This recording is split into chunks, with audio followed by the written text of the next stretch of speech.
So, welcome to Business Bullish. Thank you. We have the co-founders of Baby Dojah. It's a nice and luxurious cannabis brand. Krista Joyner and Jennifer Johnson.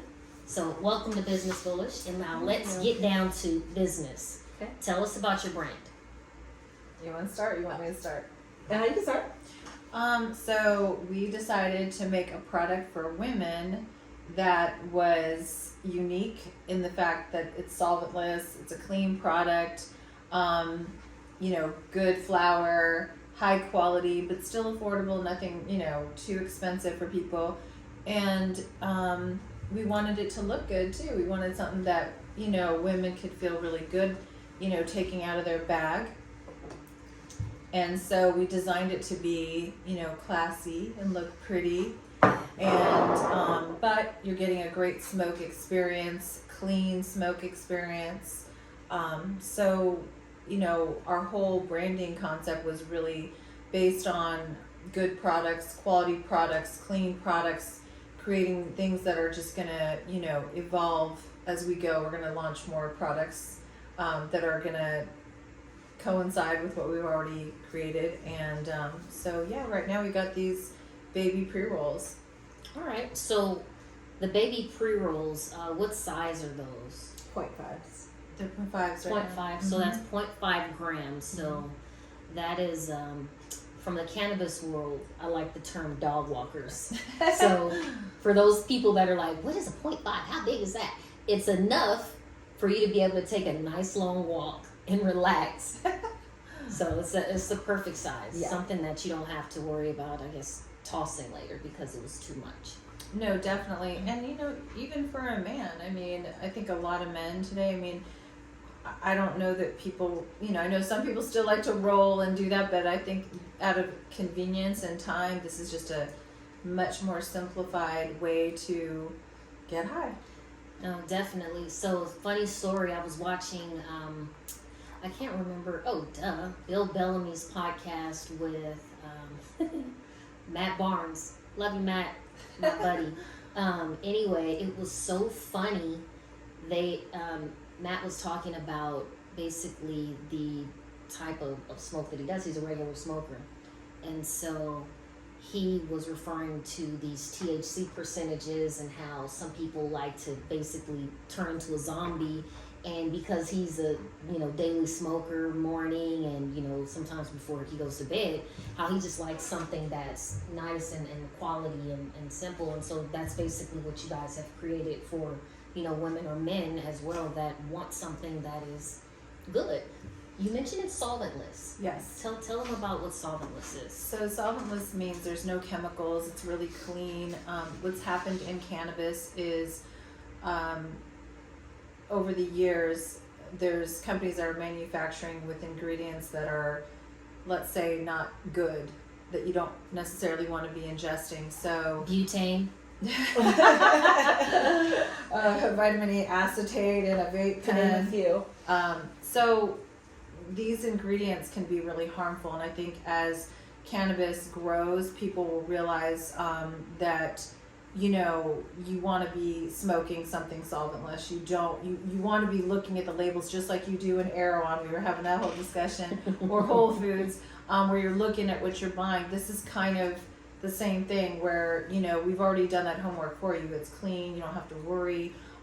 We also, with percentages to that point, some companies aren't completely honest about their percentages. And, with us, when we do our testing, we're 100% honest.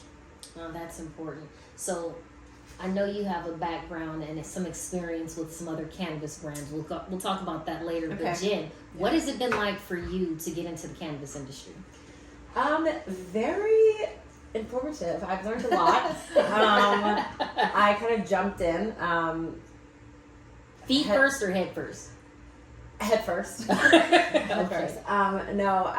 It's been great. I feel like I've learned a lot along the way. Krista was very helpful with learning stuff as we went because she was in the business for many years. So it's been good. I think it's I still have a lot more to learn, but I enjoy the day-to-day of it, and like getting to figure out all of the different brands out there that are solventless or not, that are doing well, that we're competing against, or the stores that, you know, I love going into the dispensaries and seeing how well the products are selling.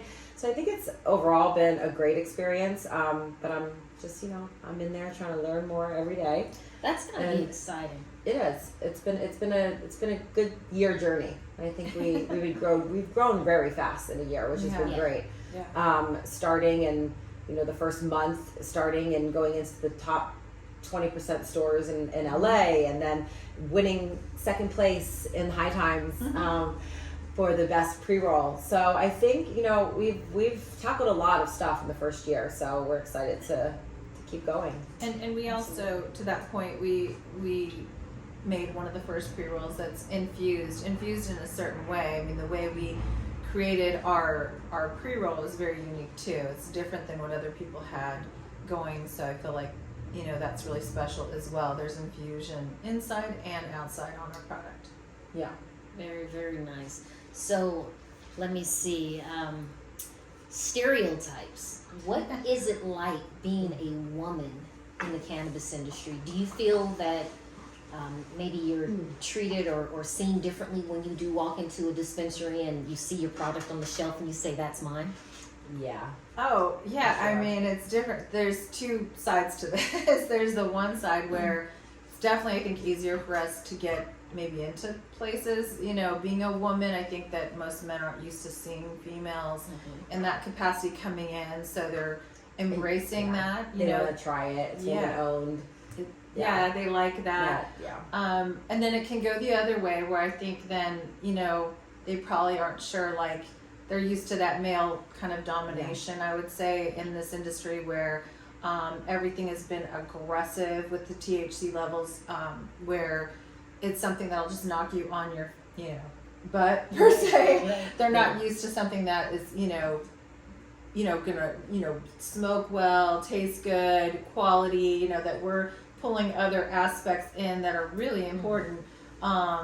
So there's that. But I think it's been, you know, nice. I feel like, you know, people, for the most part, they're embracing the woman-owned. They love it. Sometimes they're confused. I remember being at a couple of events and men have been behind doing sales or doing something, and they're like, oh, you have a great brand, and they'd be like, actually she owns it, and they're like, oh, and it's a different conversation. Yeah, Even with women too, they're kind of like, then they're more intrigued. They're like, wait, how did you start this? What made you get into it? So it's a great conversation piece, because they're some people are very shocked, and then they're like, oh, this is your brand, and you're like, yeah.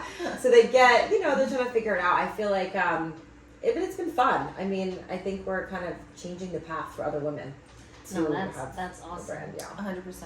So having myself a background in the cannabis industry, but also in the liquor industry and owning bars and restaurants, it's funny when I go into dispensaries to see, you know, different products or to check on different brands that we have, and it never seems to amaze me anymore when you have a large number of what appears to be like female butt tenders, right? Oh, Almost yeah. like bartenders, right? Yeah. A lot of bartenders are women, a lot of butt tenders are women, and these women butt tenders love women-owned brands because there are not very many of them. So they love At to all. push them. They Absolutely. do. They So- want to support, and we want to support them back. I mean, we're really big about female embracement and, Absolutely. you know, supporting other women. I've never been one of those women that's like, oh, you know, I'm not going to support you for me. It's like, we need to stick together. That's why I like you guys. I know, that's how we get along. Because,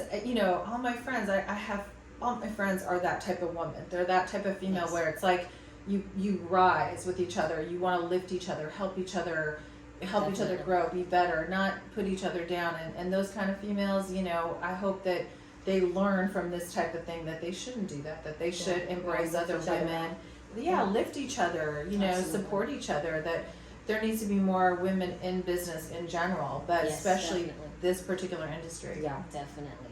So speaking of business, what has business been like running a cannabis company not the cannabis part of it, Yeah. but the actual business part of it. Do you think it's different from other companies? Because I know that you guys have different experiences with other industries. Yeah. Do you see the cannabis industry as being very different or very similar to any other business or consumer product?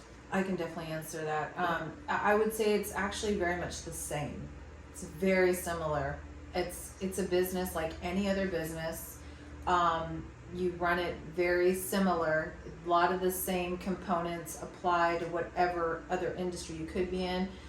It's really the same thing. You're just dealing in a different type of product, but all the product and services are ran the same. The company is still ran in the same infrastructure that it would be if you're running cosmetics, which is normally my background. So, in the cosmetic industry, we did everything identically to how this is being done. There's just more rules and regulations with it, Absolutely. but that's it. That would be the only That difference. would be the only difference, I think, is just that finding those, like learning the different rules and different things of, can't Right. Yes. leave Compliance. I this, love yeah. I love that answer because there's so many people in the cannabis industry that I believe initially had the mindset of if you weren't previously in the cannabis industry, the traditional market or the black market, that you're not going to be successful. Yeah. And it's funny because a lot of those same people that said that are either struggling or no longer in business, and it's probably because they didn't know how to operate a business.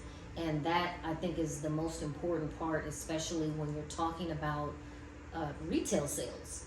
Because it's a different ballgame. It's not selling, dime bags out of the trunk of your car or nickel bags, or ounces like, a lot of people used to do. You're literally dealing with, product. You have a wholesale price. You have margins. You have different ingredients that go into something where numbers matter. Yeah. It's mostly numbers. It's business. Yeah, it's business. It's 100%. So if you have a business background, you will probably do well because you will understand the fundamentals of business. So if you have that key component, that's more or less more helpful than just having a cannabis background. I mean, you can learn any product, but Absolutely. learning how to run a company, that's different, Yes. So having been running companies in the past, just taking that experience and applying it is helpful because it's the same thing. What do you guys think are some of the misconceptions of being in the cannabis industry? I mean, that everyone sits around and gets high all day. Yeah. That's a good one. That's a good one. that is. Yeah, they just think That that is a you good just one. sit around All all day. day and get high, and we're just sitting in an office going, "Oh, let's just get high today." Again, it's not like that. I mean, it's literally like running any other Yeah, company. it's kind of like if you own an alcohol company, you're not just sitting there taking shots of tequila all day, you're actually running a business, Yeah. but people have this misperception that everyone who owns cannabis just smokes all day. And there are people that smoke all day, Yes. but it's not everybody that does it. It's Don't not. get high off your own supply. Yes. No. Don't burn through it. But you're running a company. You have to be Yeah. like on top of things. So Yeah. things are coming up day in and day out essentially. So you can't be high or non-functioning. But I mean, yeah, do some people do that? Of course. I mean, there's people that work for us that we know are getting high on our supply. But We call those taste testers. Yeah, You gotta have those people They that are. are, it's like quality control Yeah. or internal before it gets out into the market. Yeah. You've gotta Yeah, have try people it. to sample it. it's true. But I mean, I think that that's a misconception a lot of people have. And I also think the other misconception that's really big is that you're going to get rich the next month. Like you're going to Yes. start today and then Yes. by next month you're going to be completely a billionaire. It doesn't work Yes. like that. I know that that's what people think. And yes, there's obviously money to be made in cannabis, but unless you've really figured out all the business parts of it, it's not as simple as it No, definitely. looks. Yeah. It's like building a business just like any other business. Any other. Yeah. The unfortunate part about that is because it is a cannabis business and people have those misconceptions about the amount of money to be made or that's being made, they mark up everything. Have you guys noticed that in the industry in terms of pricing? Oh yeah. It's the Wild West. So I can compare it to cosmetics for this purpose. obviously cosmetics being around forever, being completely regulated, whereas cannabis is not. It's not even federally legal yet.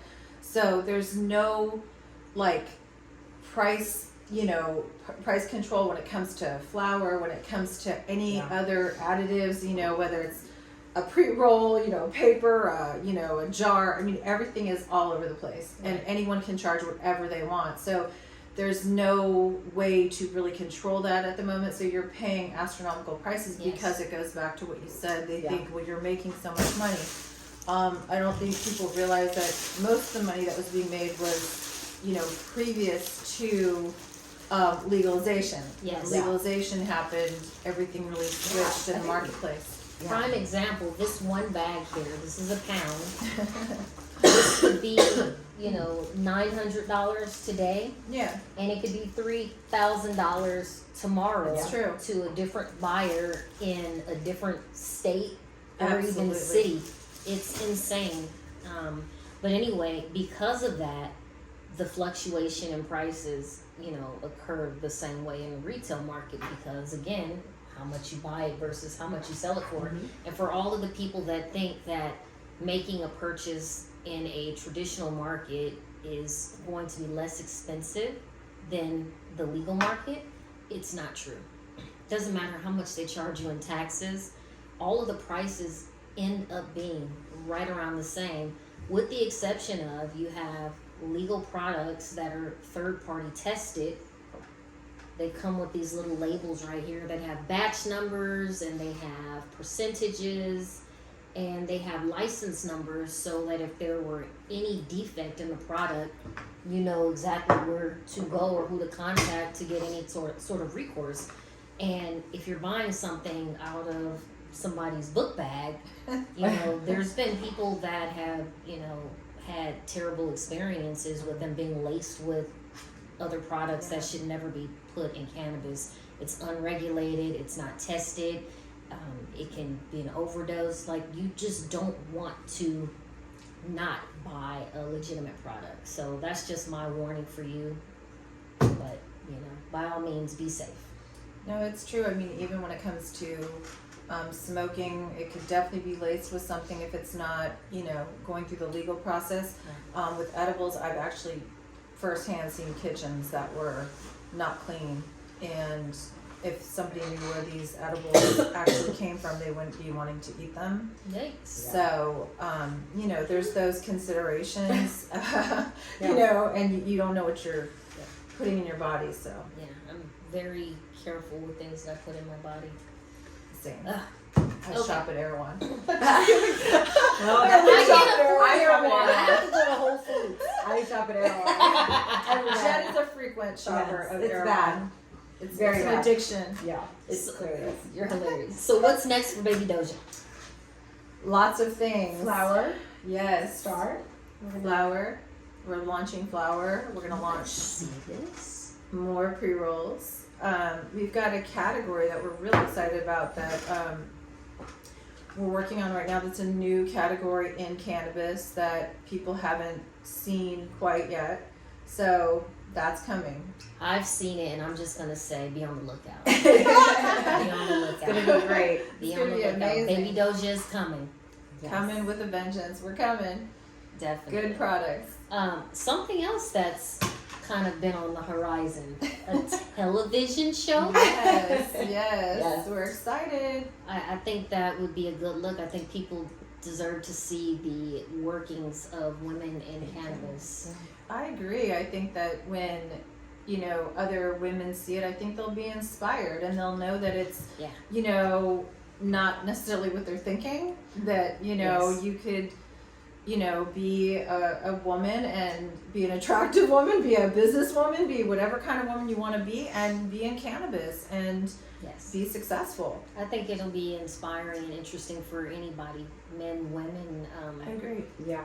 Yeah, it's just, it's such a unique field, and it has grown so much in the last few years. I don't think I've ever seen any field go from being illegal to universities now having a whole course and degree program, based on cannabis and research, and there's doctors now that are focused on cannabis health and being able to prescribe medicinal cannabis. It's insane. I don't think I've ever seen a product like that. No, It happened so quickly. It did not. Yeah. I just saw where they're going to be asking insurance companies to cover medical marijuana.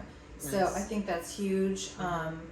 We're also really interested in that side of the cannabis too, the medical side, to help with ailments and things. I know that there's a lot of research in that area, and it hasn't really been touched upon yet by anyone. Right. So we'd like to be, as women, pioneers of that as well, kind of going into that area as much as we can to make a difference in healthcare. Definitely. Okay, so everybody needs to follow Baby Dojah. Baby Dojah Brands. Let them know where they can find you on social media. Okay. Baby Dojah Brands on Instagram, Instagram, Twitter, LinkedIn, Facebook, TikTok. TikTok. There TikTok. you go. There you go. Let's go. TikTok, let's rock. So, we're excited. We just want to keep growing, and, we want to Absolutely. inspire other women, and we also want to get other women that are interested in working or that want to learn. They can come, ask us, talk to us and you know about what? jobs. Speaking of that, you guys are looking to hire some sales. We are. Salespeople. Salespeople. Yes. We'd love to hire some women. Yeah. We're really interested Passionate in females. women that are interested in being in the cannabis industry. Yes. Please try to have a background in sales. Yes. And knowing how to move product and approach, managers of retail stores and buyers. If you have a background in sales, especially at a large level, Right. please contact them Yes, on any contact of us. those Baby Dojah platforms, Mm-hmm. and I'm sure that they will respond to you. We will. Absolutely. We will. Embracing it. Come talk to us. There you go. Well, thank you guys for joining Thank Business you. Bullish today. Thank We you. appreciate it. Thank you for having us. No problem. Don't forget Baby Dojah. Don't forget us.